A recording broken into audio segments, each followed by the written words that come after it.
Hi, this is New Time on Silkwood TV channel. We introduce you with the most visible news and important events that happened throughout this week in Kazakhstan and Central Asia. More details on politics, economy, social and cultural life with opinions from the most recognizable experts of Kazakhstan and the world. I'm Baljan Samigulina and this is what you will see today. President Tokayev lands in Bishkek for high-stakes talks with Kyrgyz leader. From trade and diplomacy to regional water management, what's next for Central Asia's cooperation? In Washington, Trump, Zelensky and European leaders sit down for a historic meeting. Can these talks chart a new path for Ukraine? And how does Kazakhstan view the recent US-Russia summit in Alaska?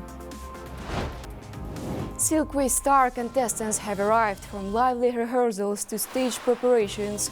We take you behind the scenes of Kazakhstan's biggest musical showdown. We begin with the official agenda of Kazakhstan. President Kassym-Jomart Tokayev arrived in Bishkek, welcomed personally by his Kyrgyz counterpart Sadur Japarov. The two presidents wasted no time holding intensive talks and co-chairing the 7th session of the Supreme Interstate Council. Front and central on the agenda, trade. Astana and Bishkek are aiming to expand trade to $3 billion by 2030. To make it happen, Presidents Tokayev and Japarov signed a comprehensive roadmap laying out concrete steps for strengthened political and economic partnership. For the details of what exactly was agreed, here is our report.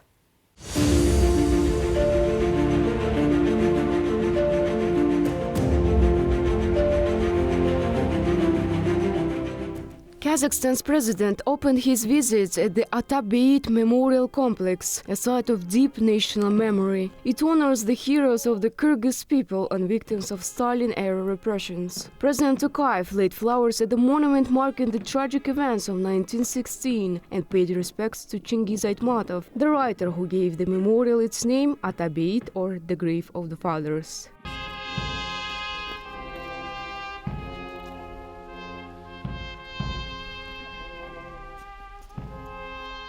Next, President Tokayev visited the new Kyrgyz presidential administration building, inaugurated just a year ago. He was welcomed with full state honors and personally saluted the honor guard. Right after the ceremony, the two presidents moved into the meeting hall for closed-door talks, later joined by their wider delegations. In a spirit of brotherhood, they exchanged warm words, highlighting the progress both countries have made in strengthening their partnership. You are carrying out important initiatives aimed at improving the well-being of the people. A clear confirmation of this is the country's economic growth of 11.7% since the beginning of the year. We welcome the achievements of brotherly Kyrgyzstan and attach great importance to further strengthening our cooperation. You are known in Kyrgyzstan as an outstanding statesman and experienced diplomat of international stature. We are very pleased that in recent years, with your direct support, our bilateral cooperation has reached a qualitatively new level. For my part, I express my readiness to further develop our relations. The agenda between Kazakhstan and Kyrgyzstan spans a wide range, from transport and energy to agriculture and digitalization. But today, water took center stage. And it's not just about fair resource sharing, but the security of Central Asia as a whole. Both sides stress they are fully honoring past agreements, a step, they say, builds trust and paves the way for deeper cooperation. Today we can state that the growing season is coming to an end and we have received 100% of the water from the Chu and Talas rivers. In addition, we will continue working on signing a program for the exchange of hydrological data between Kazgidromet and Kyrgyzgidromet. Thanks to our joint efforts within both the Chu-Talas basin and the Naren-Sirdarya cascade, almost all issues have been resolved this year. The talks wrap up with a series of new agreements and memorandums. President Tokayev announced a major project, an industrial trade and logistic complex set to open next year on the Kazakh-Kyrgyz border. We agreed to continue creating favorable conditions for the effective operation of joint enterprises. Particular attention was given to increasing the capacity of the Kazakh-Kyrgyz border and to the issue of cargo transportation. In recent months, a number of large-scale measures have been taken in this area. Work is now underway to modernize 8 border checkpoints, with the upgrades set to be fully completed within the next 2 years. President Japarov praised the results of today's talks, noting that a favorable political climate now supports trade, investment and cultural cooperation, while President Tokayev in turn honored his Kyrgyz counterpart with Kazakhstan's highest state award, Dalton Kharan, which Japarov described as a mark of a special respect for Kyrgyz people. Altogether, today's agreements, both formal and informal, underscore a deepening partnership that goes far beyond simple statistics. Polzhan Somigolina, New Time. Kazakhstan and Kyrgyz Republic have maintained diplomatic relations for 33 years. During this time, cooperation has steadily expanded, leaving almost no area untouched. Earlier this year, the Treaty on Deepening and Expanding Allied Relations was ratified. The document envisions closer cooperation across political, economic, security and socio-cultural spheres. The treaty confirms both sides' commitment to deepen ties founded on trust and mutual respect. So what areas hold the greatest potential for growth? One thing is certain, trade and economic ties are already showing steady progress. What else? Learn from our next report. One of the main drivers of this relationship has become the economic partnership. Both countries are working to boost bilateral trade to $3 billion. For comparison, last year the figure stood at $1.7 billion, and in the first quarter of 2025 alone, trade grew by more than 25% compared to the same period of last year. This progress rests on a solid foundation of more than 150 agreements, while regular presidential visits underscore the strategic nature of relations. In fact, in 2024 alone, President Sadyr Japarov visited Kazakhstan 6 times. Our country is ready to increase exports of 195 commodity items worth over $260 million, including products of the petrochemical industry, food industry, metallurgy and other sectors. Kazakhstan can increase exports of grain and oilseeds. The agro-industrial sector accounts for 20% of mutual trade between the two countries and has potential for further growth. Business ties are also expanding through investment forums. At the latest event in Astana, companies from both countries signed agreement worth $300 million. Such initiatives give real momentum to bilateral trade. At the same time, border cooperation remains a priority. To boost trade turnover, cross-border cooperation is being expanded. The issue of intensifying trade between the Talas region and the Jambul region is being studied, as well as increasing the capacity of freight road transport at border checkpoints. Next year, it's planned to launch the project of an industrial trade and logistic complex of the Kazakh-Kyrgyz state border. This project will significantly increase the trade turnover and production capacity of the two states. Beyond trade, large-scale infrastructure and energy projects are shaping future cooperation. Among them are the construction of the Almaty-Bishkek transport corridor. Step by step, Central Asia is turning into a single space of cooperation and transit. Against this backdrop, President Tokayev's visit to Bishkek marked as a step towards setting new benchmarks for allied partnership. Nuraya Slabek, New Time. Indeed, Kazakhstan and Kyrgyzstan share more than a border. They share centuries of history, culture, and increasingly strategic partnership. Regular visits between Presidents Tokayev and Japarov, parliamentary exchanges, and intergovernmental councils have all strengthened this alliance. Today, Kazakhstan stands as Kyrgyzstan's third largest trading partner, with bilateral trade exceeding $1.7 billion last year. Cooperation spans energy, agriculture, transport, and water resources, but experts say the real potential is still ahead. So what will it take to unlock that next stage of partnership, from digital customs to joint industrial hubs, and even water and energy security for the region? To discuss this, now we are joined from Bishkek by the member of the Kyrgyz parliament, Elvira Surabaldiyeva. Glad to see you. Let's begin with the economic agenda. Kazakhstan remains a key economic partner for Kyrgyzstan. Last year, mutual trade between the two countries amounted to about $1.5 billion, although, as experts say, the potential is much higher. In your opinion, what steps are the most important today to boost trade and remove the existing barriers? Right now, our trade turnover is mainly based on agricultural products, food, fuel, construction materials, and transport transit services. But of course, we also have other opportunities. This is not the limit. We can move beyond these traditional areas. For example, creating joint industrial hubs, logistics hubs at the border. I believe our leadership, the Cabinet of Ministers, is already discussing this. Also, in the agri-industrial sector, it would be very interesting to develop cooperation. This is something that is historically familiar to many of us. And naturally, green energy and digital technologies. These are the areas where the whole world is now moving. Взаимоотношениях соседских. Потом, естественно, зеленая энергетика, цифровые технологии. Куда весь мир сейчас идет, да? И позвольте также другую. And let me also touch on another area. The digitalization of customs between our countries is seen as a way to speed up transit and thereby increase trade. What has already been done so far and what results have been achieved? Вопрос пересечения границ. The issue of crossing borders is objectively, we all know this, is very sensitive in today's realities. And therefore, when we speak about the economy and politics, we should not forget that it's not only about entrepreneurs, but also about our ordinary citizens. And for them, the issue of transparency at the border is very important. I think in Kyrgyzstan, this issue often comes up on the agenda. Often between entrepreneurs of Kyrgyzstan and Kazakhstan, such issues arise. But I believe that now mutual understanding is advancing at a very fast pace. Many processes are accelerating. As far as I recall, electronic data exchange has now been implemented. This reduces the need for manual checks in the age of digitalization. As a result, transit routes, I think, are now moving much faster.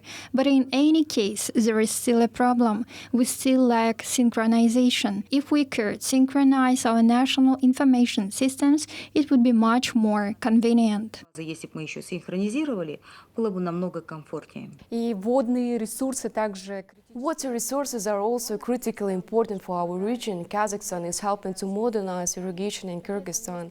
From your perspective, what joint projects are most needed today to reduce the risk of drought, which is especially relevant for our region, I guess?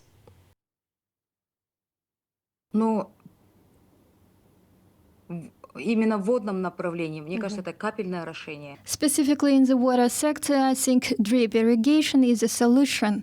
This is what we need to consider in Central Asia now, taking into account climate change and melting glaciers. In Kyrgyzstan, the largest water flows are formed, and Kazakhstan is one of the largest agricultural producers. We are all interested in joint solutions. Therefore, water-saving technologies, I believe, are a very important area for us to develop. In other words, we should not just sit and divide water. We must manage it jointly. We need to understand that behind all these issues stand the problems of farmers, the problems of our entrepreneurs. Ultimately, what is at stake are our good neighborly relations and our millennia-old ties as neighbors. And after all, I believe millions of our citizens have long been related to each other, so we are not just neighbors. Ну и напоследок символизм. And finally, the symbolism of President Tokayev's current visit, frequent war meetings, a school in Bishkek named after Kemal Tokayev. In your view, what do such gestures say about our bilateral relations? Добрососедские отношения. Good neighborly relations in the case of Kyrgyzstan and Kazakhstan. Among our people, there is a saying, Kyrgyz and Kazakhs are brothers. That is how deep our historical roots go, our culture, the similarity of customs, of languages. These family ties unite millions of our citizens. Therefore, we must continue to fill this relationship with social, cultural, and humanitarian dimensions. Beyond entrepreneurship and tourism, I think there are many areas still not fully explored where we can achieve a lot. For example, in the humanitarian sphere. As far as I remember, on the eve of the visit, it was discussed that we would have a joint meet and the opening of a park, followed by the opening of schools. So in this direction, there are many opportunities where the similarity of our historical and cultural heritage can strongly help us. Насколько я помню, сегодня, то есть в преддверии визита, там обсуждалось, что у нас будет совместная там встреча и открытие парка, да, совместное, потом открытие школ. Поэтому в этом направлении очень много есть тем, где именно схожесть историко-культурного нашего наследия, оно нам очень сильно может помочь. Спасибо большое, что присоединились к нам. And now it's time for Central Asia in Focus. With us today is political analyst Ozhet Shigirbayev. Ozhet, great to have you. Thank you, Boljan. Excited to be here and break down the latest regional developments. Yes, Ozhet, as we can see, Kazakhstan and Uzbekistan are stepping up energy cooperation. This year alone, over 921 million cubic meters of gas, enough to power millions of homes, flowed from Kazakhstan through Uzbekistan, with plans to boost Russian gas transit to even a bigger number, 11 billion cubic meters, but by next year. Ozhet, what does this mean for the region exactly? That's a game-changing move for regional energy security. Beyond just increasing supply, projects like the Kambarata HPP-1 and the Caspian Green Energy Corridor signal a long-term commitment to sustainable infrastructure development. They are not just pipelines and plants, they are building blocks for stronger economic and political interdependence in the region of Central Asia. All right, thank you very much, Ozhet. Over to you. Thanks, Boljan. Here's my top 5 news topics this week from Central Asia.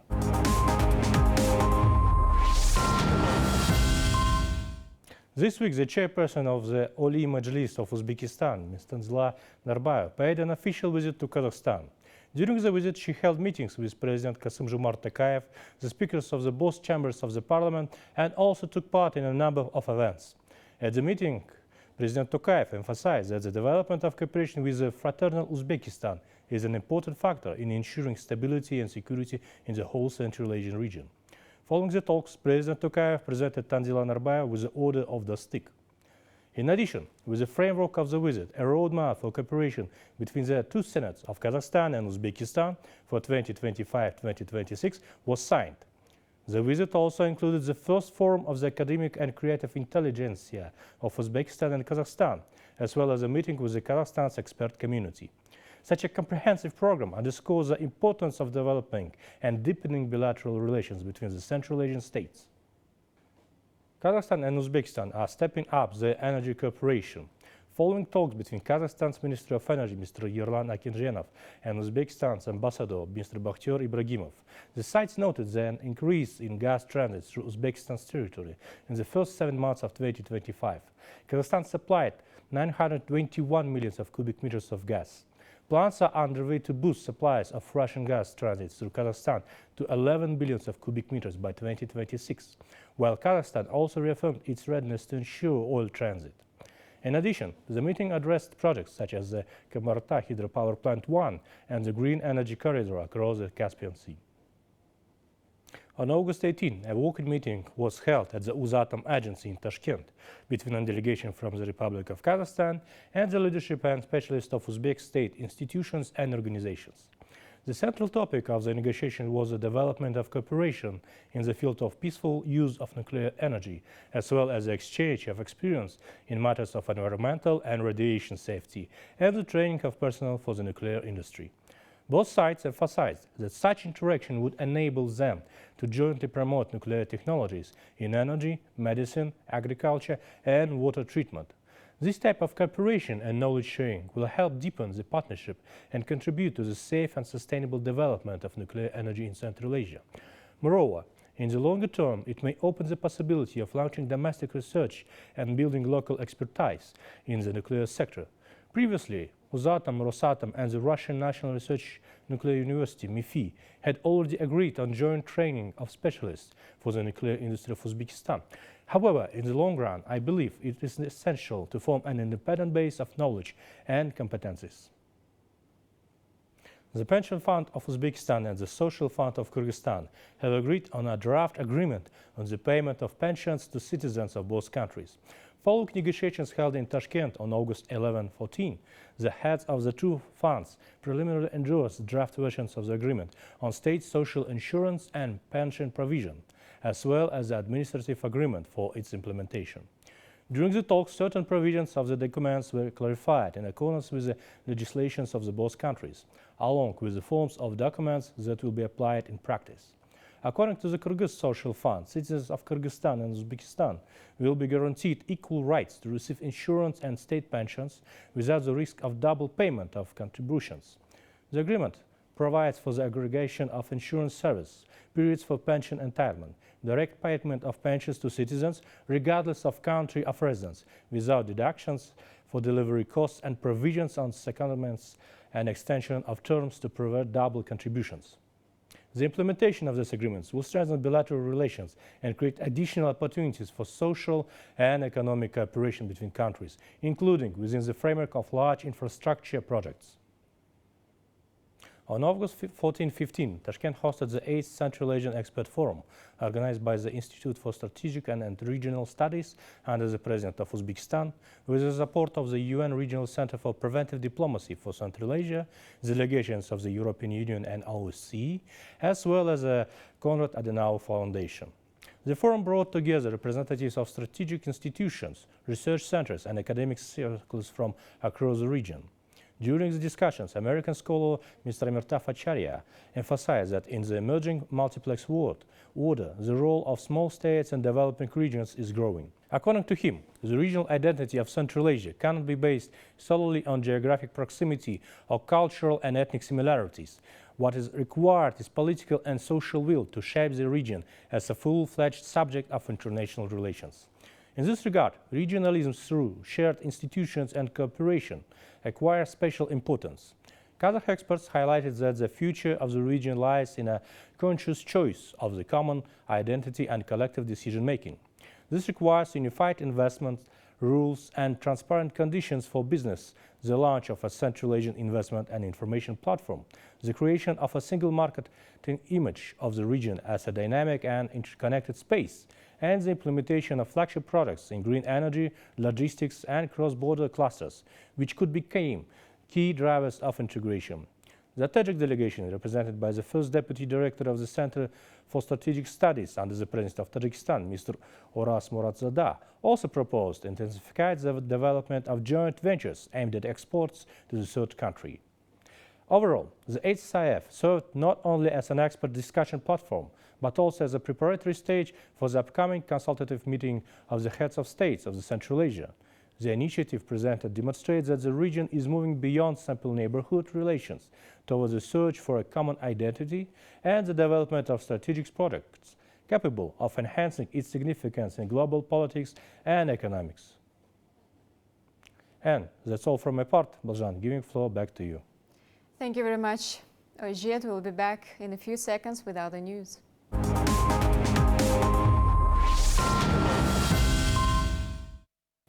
And now to the world news. Donald Trump has confirmed the United States would be involved in security guarantees for Ukraine as part of a deal to end the conflict with Russia. The announcement came during a historic White House meeting with President Zelensky and European leaders, a hastily arranged gathering following Trump's summit with Vladimir Putin in Alaska. Standing firmly behind Ukraine, Europe's leaders joined Zelensky as he faced mounting pressure to accept a peace deal. But will this moment mark a genuine breakthrough or simply another chapter in long and difficult negotiations? To find out, let's go to our report. The EU backup comes as diplomatic discussions on Friday between Vladimir Putin and Donald Trump in Alaska ended without a ceasefire deal. Never before have so many European leaders gathered together in the White House. This historic event indeed may make progress toward ending the war in Ukraine, but one person was missing, Vladimir Putin. There are reports of a possible deal on offer, but European leaders want to ensure that there are security guarantees for Ukraine and the rest of Europe. This stance, in fact, sends a message. The continent stands with Kyiv and intends to have a decisive voice in the process. Volodymyr Zelensky on his part welcomed Donald Trump's attempts at mediation, but also made clear that Kyiv will not cede territory to Moscow and instead press for tougher sanctions on Russia. Nonetheless, he remains determined to pursue a trilateral meeting. We just confirmed after this productive meeting with the President and then with all our colleagues, with the partners, we confirmed that we are ready for a trilateral meeting. I said always so, Ukraine will never stop on the way to peace, and we are ready for any kind of formats, but on the level of leaders. Since the Alaska summit, however, Russia has entrenched itself further, consolidating gains in the Dnipro and Donetsk regions. Vladimir Putin now seeks full control over these key territories as the price of peace. For Zelensky and the Ukrainian people, that is a red line. And while the question of territory is a core negotiation point, Zelensky, as experts note, is unlikely to give land up easily. In this regard, Trump, who touts himself as a peacemaker and deal maker, hasn't achieved anything so far. The hope is, though, the EU intervention may shift the dial toward a lasting peace deal. On the question of security guarantees was the agreement that the coalition of willing countries, that's 30 countries already working together on security guarantees, will now work with the US on those guarantees, coordinating, and we have already commissioned our teams to do the detailed further work on that. That's really important for security in Ukraine, for security in Europe, and for security in the United Kingdom. The outlines of a broader protest are now 6 more visible. According to the British Prime Minister, the results of talks also suggest that they could pave the way for Trump-Zelensky-Putin summit. After Anchorage, indeed, Washington and Moscow weighted Trump's proposal, with the Kremlin confirming a 40-minute call between the two leaders, although no date or location is set. Trump insists he sees a lasting settlement, not just a ceasefire. Against this backdrop, Europe's unified presence in Washington underscores its resolve to shape the outcome. Whatever the immediate result, Swedish diplomacy may not end the fighting, but it could set the stage for how the war eventually concludes. Blažana Samigulina, New Time. Meanwhile, Kazakhstan has positively assessed the talks between the presidents of the United States and Russia in Anchorage, describing them as the start of high-level dialogue on resolving the crisis in Ukraine, the presidential press service said. President Kassym-Jomart Tokayev noted that the meeting was made possible by the willingness of both sides to seek common ground to end the war. He added that such steps open prospects for further dialogue in the interest of global stability. The talks held symbolically in Alaska marked the first meeting between the leaders of Russia and the United States in 6 years. Hamas has accepted a new ceasefire proposal put forward by Egypt and Qatar, who are seeking to mediate negotiations between the Hamas and Israel. According to Al Jazeera, the move came after Qatari Prime Minister met with Egyptian President in Cairo on August 18th. The proposal includes a phased release of the remaining hostages and a complete withdrawal of Israeli forces from the Gaza Strip. Israel's Prime Minister's office, however, said Tel Aviv is only prepared to reach a peace deal if all hostages are released simultaneously. Meanwhile, the humanitarian situation in Gaza remains critical. Local services report shortages of food and water as airstrikes continue to intensify. According to the enclave's health ministry, the death toll since October 2023 has exceeded 61,000. We have received Hamas's response, and as I mentioned, we consider it a positive response, and it is almost identical to what was agreed on previously by the Israeli side. However, we're still waiting for Israel's response to this proposal that we received from Hamas. What can be confirmed is that we're now not only, as we always say, at a pivotal moment, a decisive moment, and so on. We're now at a truly humanitarian moment. If we do not reach an agreement now, we're facing a humanitarian catastrophe that will make the catastrophes that preceded it seem tiny before it.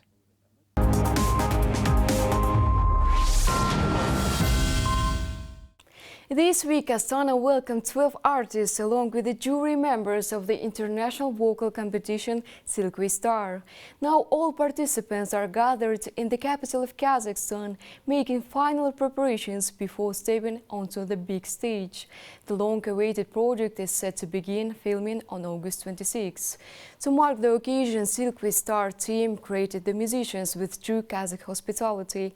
Let me remind that the project is being implemented as part of a cooperation agreements between the TV and radio complex of the President of Kazakhstan and China Media Group. So how are the preparations for the filming going? More in the following report. One by one, the contents of Silkway Star have touched down in Astana. But it wasn't just an ordinary arrival. At the airport, they were welcomed with true Kazakh hospitality. Traditional baursaks, the sound of the dombra, and a warm greeting became their first introduction to the country. Artists say that after a long flight, such a welcome instantly lifted their spirits. For many of them, the start of the competition also marks the beginning of the brand new experience. Each contestant is eager to share their impressions and expectation for the project. So we're excited to learn diverse ethnicities and the different traditions from other countries. It's our first time working with other countries, so I think it's going to be a really unique experience, like a once-in-a-lifetime experience for us, and it'll really help us grow as artists that want to reach an international audience. Անգամ եմ Կազախստանում, շատ եմ լսել քաղաքի մասին, որ շատ գեղեցիկ է, շատ գեղեցիկ արվեստ ունեք, եւ ես վաղուց հետևել եմ, ես ճանաչում եմ նաև ձիմաշին։ Նախ շատ լուրջ եմ տրամադրված մրցույթին, ամեն վայրկյանը փորձելու եմ վայելեմ եւ միայն եկել եմ հաղթանակի համար։ Filming officially begins on August 26, and preparations are already in full swing.